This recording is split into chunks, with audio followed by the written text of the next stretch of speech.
بسم اللہ الرحمن الرحیم رب اشرح لی صدری ویسر لی امری واحلل عقدۃ من لسانی یفقہوا قولی۔ بسم اللہ الرحمن الرحیم۔ مثنوی مولانا روم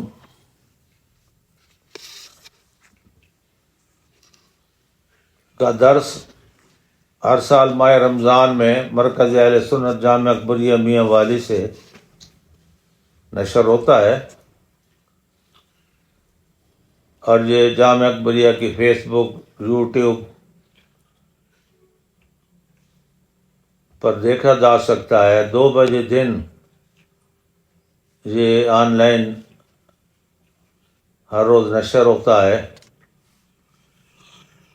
پہلے اس کے 41 اسباق ہو چکے ہیں۔ کل ہم نے 42واں سبق اور آج 43واں سبق آپ کے گوش گزار کرتے ہیں۔ چونکہ مثنوی کے متعلق معلومات یہ بہت اشد ضروری ہے۔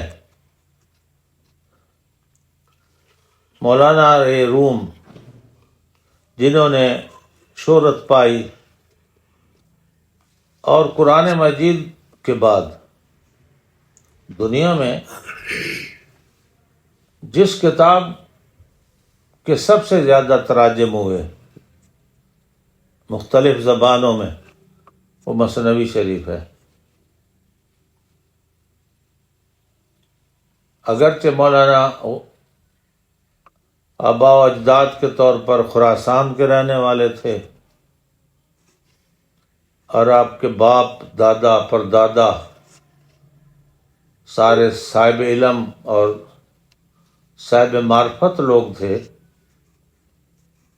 لیکن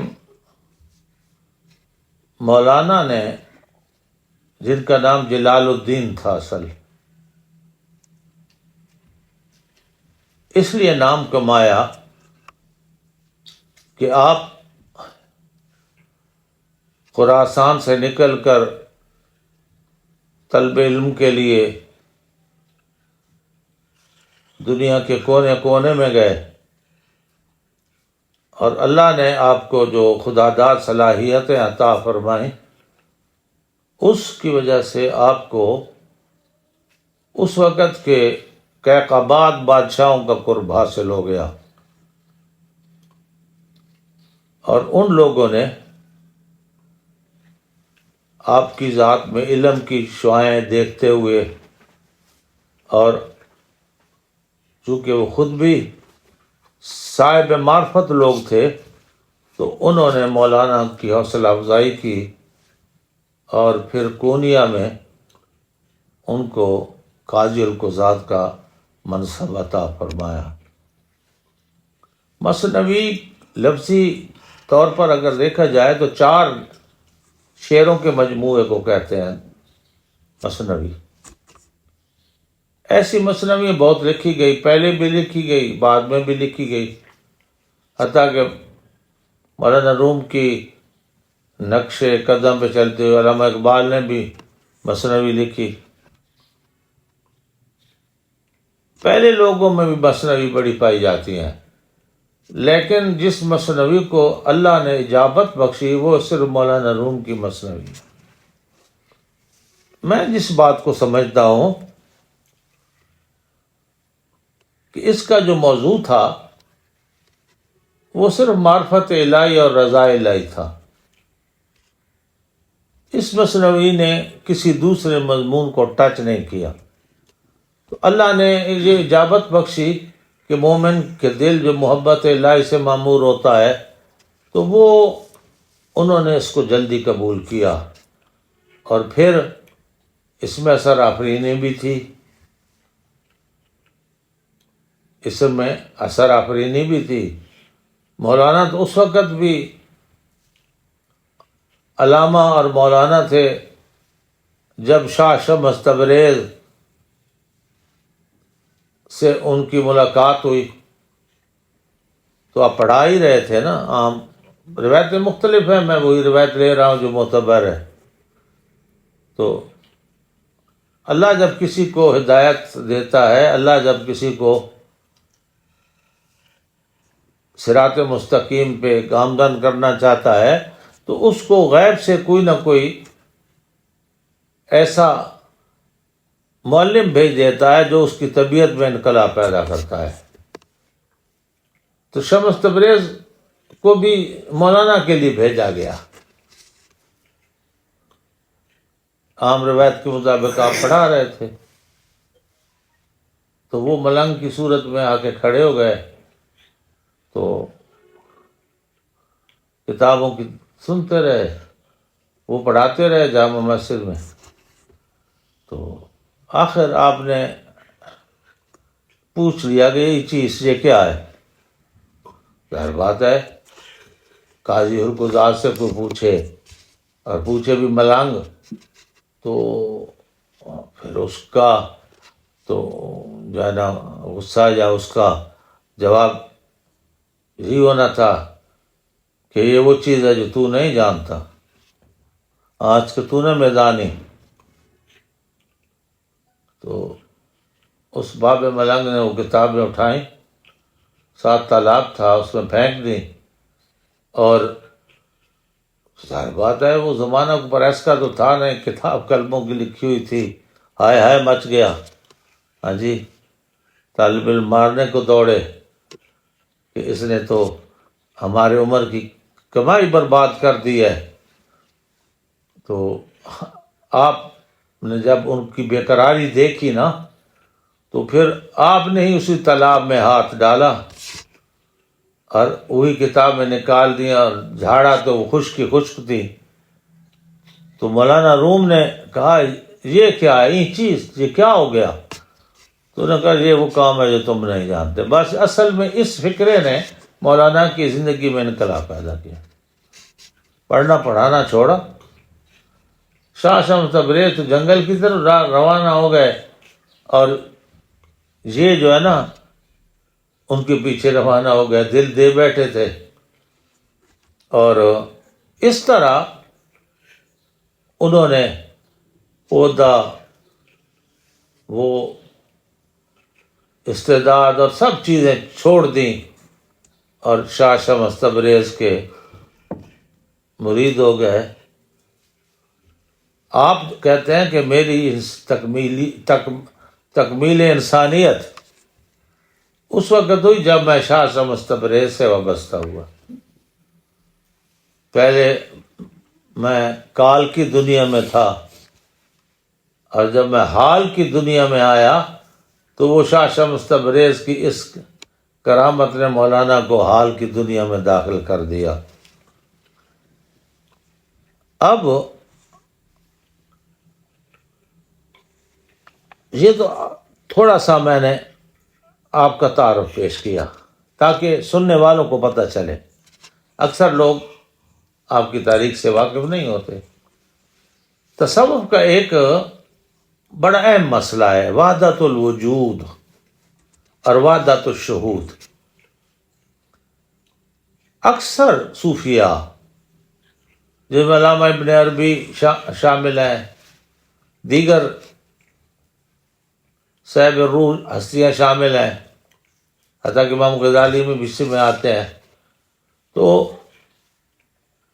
وہ وحدت الوجود کی قائل ہے. وحدت الوجود کیا ہے یہ آپ کو سمجھائے دیتے ہیں کہ وہ کہتے ہیں کہ کائنات یہ میں سب چیز میں جو زندگی ہے یہ اللہ تعالیٰ کی ہے. زندہ صرف اللہ کی ذات ہے، باقی چیز جو ہے وہ اللہ کی نسبت سے زندہ ہے.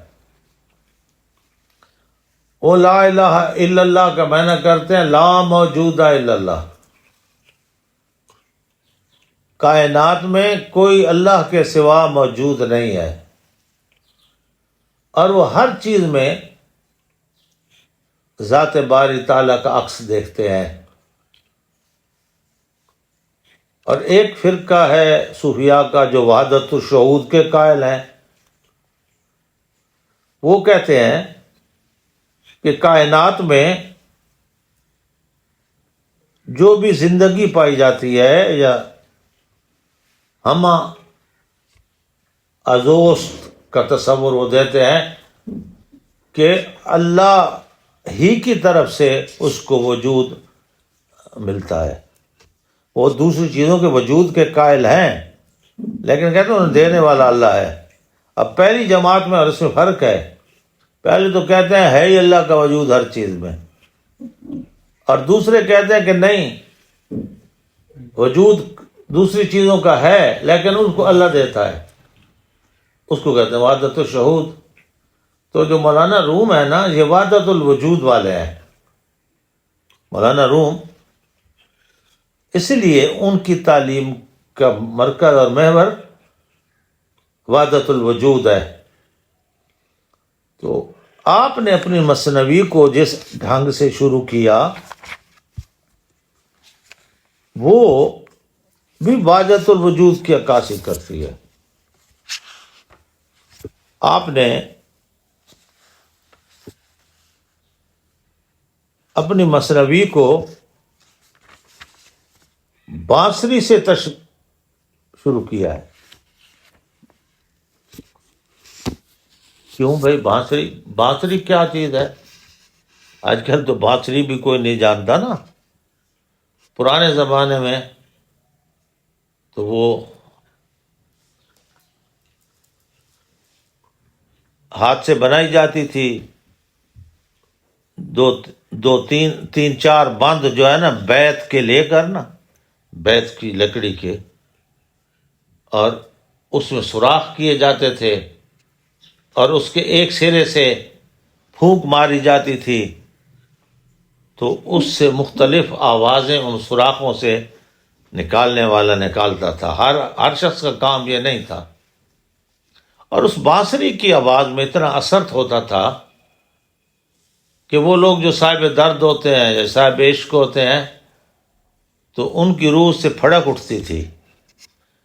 بعض لوگ کہتے ہیں پہلا سانس ہی بانسری تھا، پہلا ساز بانسری تھا، بعد میں دوسرے ساز ایجاد ہوئے.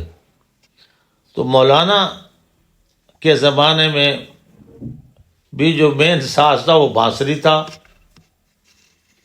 تو مولانا اپنی کتاب کو اسی بانسری سے تشبیہ دیتے ہیں اور بڑے پیارے انداز میں دیتے ہیں. بشنو از نیچو حکایت میں کند وز جدائی ہا شکایت میں کند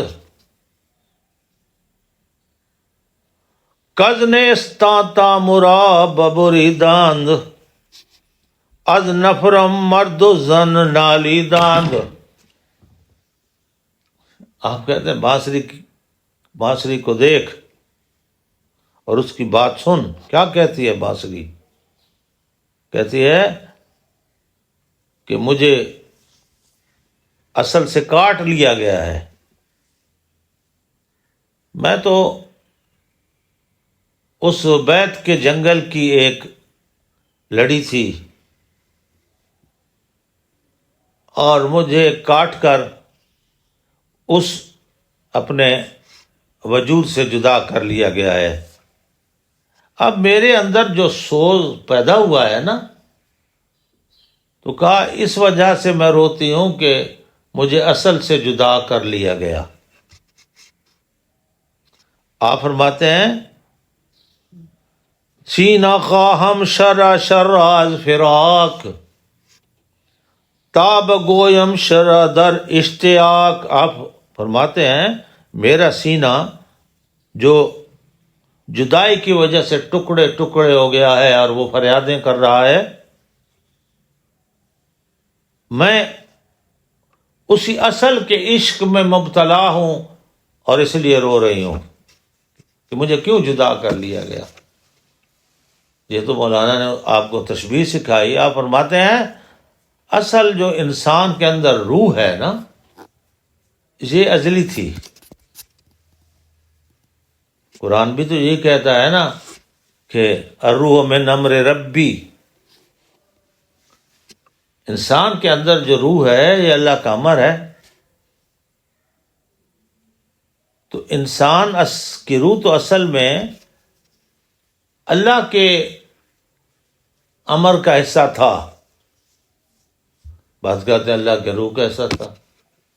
فنفخت فیہ من روحی، ہم نے حضرت انسان میں اپنی روح پھونکی. قرآن کہتا ہے کہ جو انسان کے اندر روح ہے نا وہ اللہ کے روح سے آئی ہے. تو اب روح کو وہاں سے نکالا گیا اور انسان کے جسم میں اس کو رکھ دیا گیا.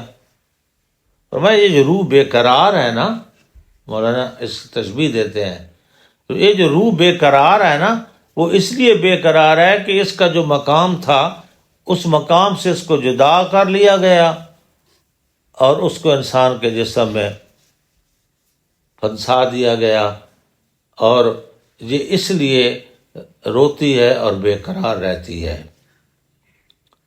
ہر کسے دور ماند اصل کیش، بعد جو ید روزگار وصل کیش.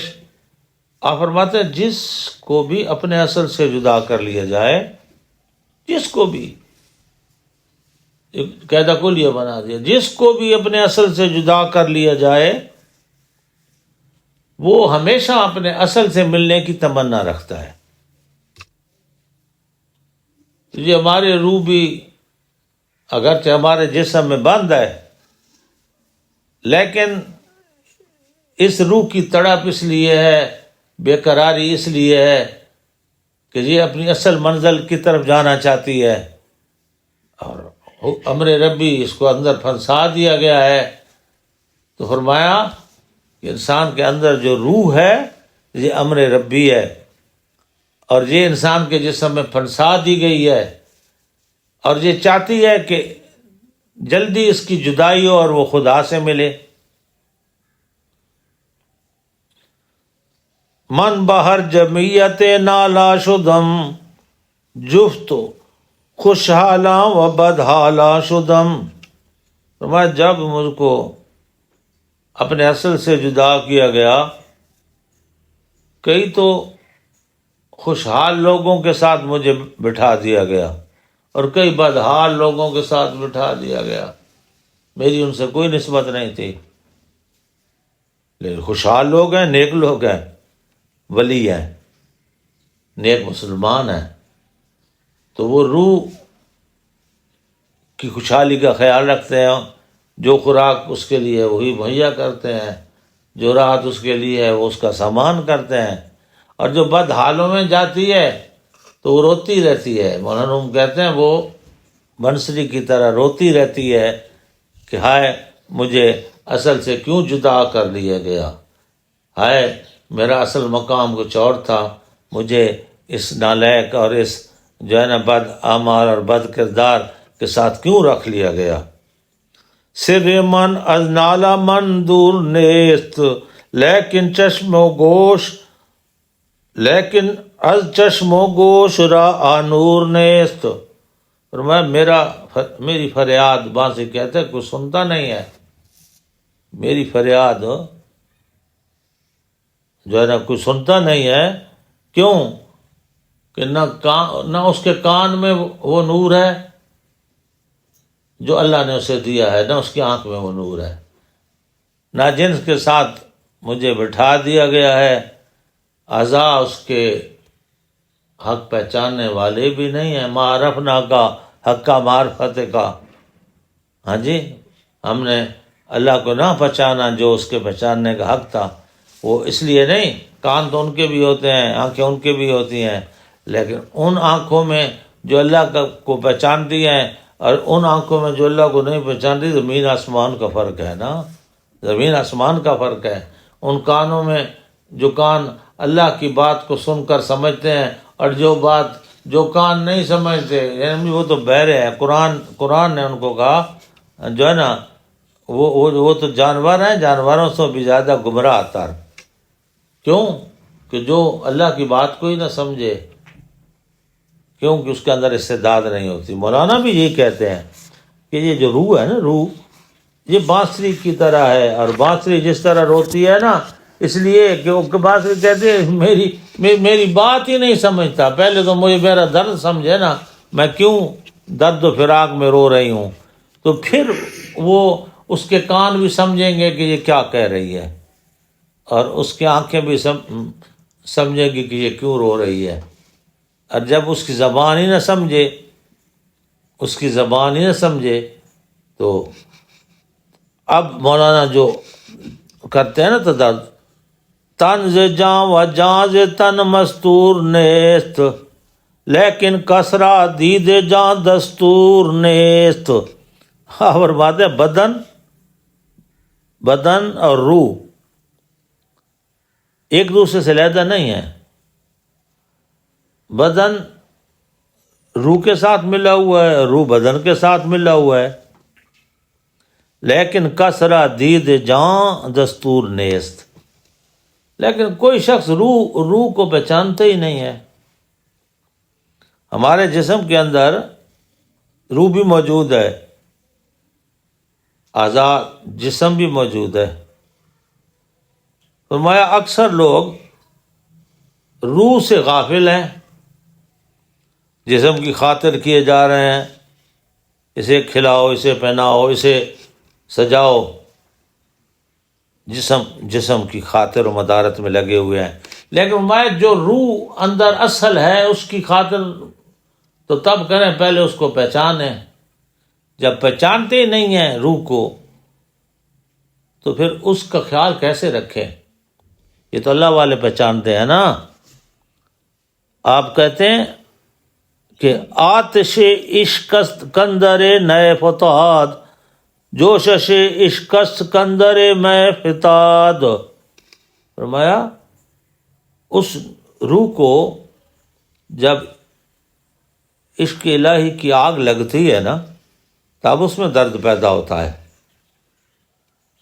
فرمایا بانسری میں درد اس لیے پیدا ہوا کہ اس نے تعلق اپنے اصل سے جوڑا، اور جب اصل سے جوڑا تو پھر اس میں درد آ گیا، ورنہ بانسری تو ایک لکڑی ہے دیکھنے میں، لیکن جب وہ راگ چھیڑتی ہے تو جو دردناک لوگ ہوتے ہیں تو وہ اس کو سن کر بے قرار ہو جاتے ہیں۔ جتنا اثر بانسری کی آواز دل پہ کرتی ہے نا، اتنا کوئی ساز نہیں کرتا۔ تو کہا کہ پہلے اس کی بات سمجھ، وہ کیا کہتی ہے، پھر کہتے ہیں اصل کی طرف یہ رستہ ڈھونڈتی ہے اور تو اس کو اصل کی طرف نہیں لے جاتا، اس لیے یہ روتی ہے۔ آپ فرماتے ہیں کہ جب بانسری میں محبت کی آگ لگی تو وہ خود بھی تڑپی اور لوگوں کو بھی تڑپانے لگی۔ فرمایا تیرے اندر اگر اللہ کے عشق کی آگ جوش کھائے گی تو پھر تیرا کیا حال ہوگا، لوگوں کا کیا حال ہوگا، سمجھے نا۔ پھر مولانا نے فرمایا کہ اے لوگو اگر چاہتے ہو کہ تم میں درد پیدا ہو، چاہتے ہو کہ تم میں روح کی پہچان پیدا ہو، تو پھر روح کی بالیدگی کی طرف توجہ دو۔ اس سارا خلاصہ روح کی بالیدگی کی طرف توجہ دو۔ جسم کی بالیدگی کی طرف توجہ تو دیتے ہیں، روح کو پہچانتے نہیں ہیں، اصل جو چیز ہے، اصل جو انسان کے اندر جوہر ہے، اصل جو یہی وجہ ہے کہ جو اللہ کے بندے ہوتے ہیں نا، اولیاء اللہ، یہ بھی ہمارے طرح بندے ہوتے ہیں، یہ نہیں کہ کوئی وہ فرشتے ہوتے ہیں، بشر ہوتے ہیں، بندے ہوتے ہیں، لیکن جب وہ روح کو پہچانتے ہیں نا تو ان کی باتوں میں اثر پیدا ہو جاتا ہے، ان کی ذاتوں میں اثر پیدا ہو جاتا ہے، ان کے اعمال اقوال دنیا سے بدل جاتے ہیں۔ اور جو روح کو پہچانتے نہیں ہیں، غافل ہیں، صرف جسم کے ہی بندے ہیں، تو فرمایا پھر ان کا حال یہی ہوتا ہے کہ وہ جسم ہی کو دیکھتے رہتے ہیں، اسی کو پالتے پوستے رہتے ہیں، اسی کو خاطر و مدارت میں لگے رہتے ہیں، تو وہ جسم ہی ان کا محور و مرکز ہوتا ہے۔ فرمایا اگر درد پیدا کرنا ہے تو پھر روح سے رشتہ جوڑ، اور اگر بانسری سے یہ بات سیکھ، پھر دوسری بات اگلی مولانا روم انشاءاللہ جو کرتے ہیں وہ بھی اسی بانسری کو چلا کر مولانا آپ کو سمجھائیں گے۔ آپ فرماتے ہیں دیکھو نا، بانسری بجانے والا جب بانسری بجاتا ہے تو اس میں سانس پھونکتا ہے، اس میں سانس پھونکتا ہے، اور جب اگر سانس اس کی اندر پھیپھڑوں اور دل سے نکلتا ہے تو پھر اس سانس سے بانسری میں آواز پیدا ہوتی ہے۔ فرمایا تجھے بھی چاہیے نا اگر خدا سے رشتہ، تو پہلے سانسوں کی دنیا کو اللہ کے ساتھ قائم رکھ، تاکہ تیرے اندر سے بھی کوئی آواز نکلے اور وہ آواز دنیا کو متاثر کرے۔ آپ اس زمانے میں دیکھ لیں ان لوگوں کی زندگیوں کو جن کو لوگ ولی کہتے ہیں، سادے لوگ تھے، کوئی لمبی چوڑی تقریریں نہیں کرتے تھے، نہ کوئی ہماری طرح تصنع بازی سے وہ کام لیتے تھے، نہ وہ کچھ شعر پڑھ کر مجمع کو گرماتے تھے، نہ کوئی آواز کے جادو جگا کر مجمع کو جو ہے نا پریشان کرتے تھے، بلکہ وہ لوگ ایسے تھے کہ سادی بات کرتے تھے، پورا مجمع تڑپ اٹھتا تھا، اور کائنات جو ہے نا کوئی ادھر پڑا ہے۔ غوث اعظم رضی اللہ تعالیٰ عنہ کی ایک روایت کے مطابق یکم رمضان آپ کا یوم ولادت ہے، تو غوث اعظم رضی اللہ تعالیٰ عنہ فرماتے ہیں جب میں بغداد گیا تو میں نے واز کیا تو کچھ مجمع پہ اثر نہ ہوا، ایک آدمی باہر سے گزرا جا رہا تھا، اس پہ اثر ہو گیا، وہ تڑپتا ہوا ہو کرتا ہوا محفل میں آ گیا۔ وہ بانسری جب اس نے بجائی نا تو کوئی ادھر گرا ہوا ہے، کوئی ادھر گرا ہوا ہے، ایک محبت والا آدمی بھی ساری پیدا ہو جائے تو وہ پورے مجمع کو جو ہے نا ہلا کے رکھ دیتا ہے۔ تو وہ سادے عمل والے لوگ تھے۔ اللہ تعالی ہمیں بھی عمل کی توفیق عطا فرمائے۔